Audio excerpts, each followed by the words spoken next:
Ei, meus amores! Muito bom dia, boa tarde, boa noite para vocês. Vim trazer hoje uma dica ouro que fez total diferença na minha atuação enquanto advogada e como especialista em direito imobiliário, mestre em planejamento territorial e desenvolvimento social, também faz total diferença. Faz mais diferença ainda na produção de conteúdo junto aos meus cursos, que é uma coisa que vários advogados que pensam ou que atuam na área do direito imobiliário negligenciam real. E Gabriela, que diferença é essa conhecer do mercado imobiliário? Só que é fácil falar para você conhecer do mercado imobiliário e não dizer para você o que é que você tem que fazer sobre conhecer o mercado imobiliário e por qual razão você precisa disso.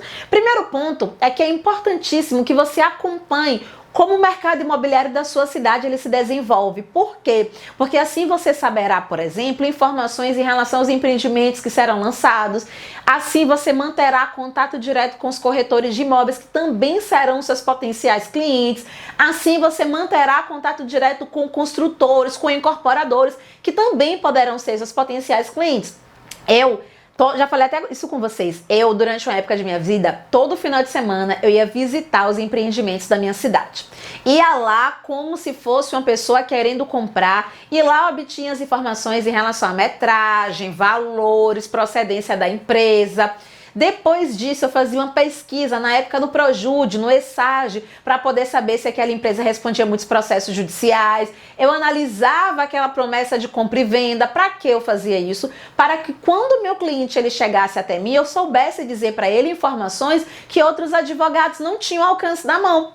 E mais que isso, analisando essas cláusulas dos contratos, até no ato de produção do conteúdo, em um programa de rádio, em um programa de televisão, obviamente que sem citar qual era a empresa, eu largava algumas coisas falando, olha, tal cláusula, por exemplo, se tem nossa promessa de compra e venda, é proibido. Esse tipo de informação pode ser revisado, tal coisa te prejudica. E isso, obviamente, garantiu para mim um local de destaque.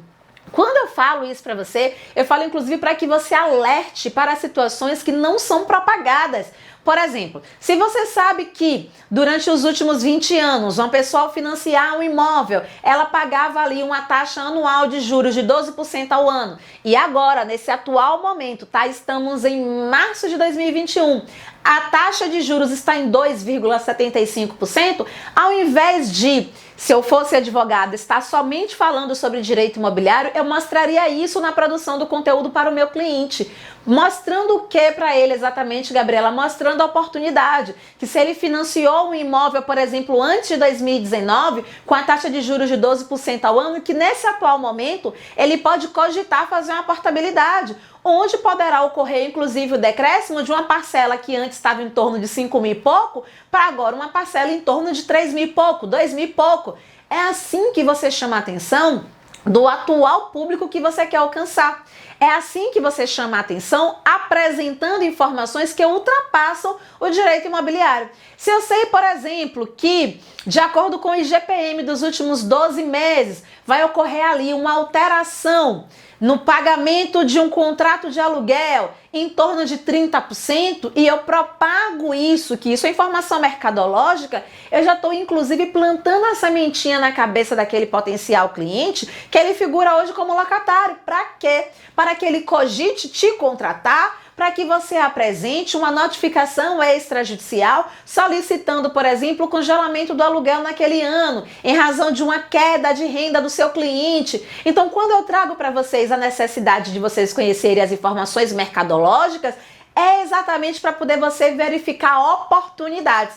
É exatamente para poder você saber para que lado você poderá correr. Agora, a melhor opção é o quê? Notificação extrajudicial para poder pedir o congelamento do aluguel? Um exemplo. Mas você só sabe disso porque você acompanha o mercado imobiliário. Agora é o quê? A possibilidade de portabilidade em razão do decréscimo considerável da taxa de juros? Mas você só sabe disso porque você acompanha o mercado imobiliário. E aí eu quero que vocês já coloquem aqui nos comentários, você estuda o mercado imobiliário? Quais são os sites que você costuma se atualizar? Ô Gabriela, eu não estudo, eu só estudo direito imobiliário. Dividam comigo aqui as experiências de vocês. Quero que me digam mais nos comentários. Você percebe a diferença que isso fará em sua vida profissional? Ou você não percebe ainda e você acha que só precisa conhecer do direito imobiliário e deve efetivamente negligenciar o mercado imobiliário? Comentem aqui, tá bom? Vamos trocar essa experiência, vamos bater essa bola. Até o próximo vídeo, meus amores. Beijo!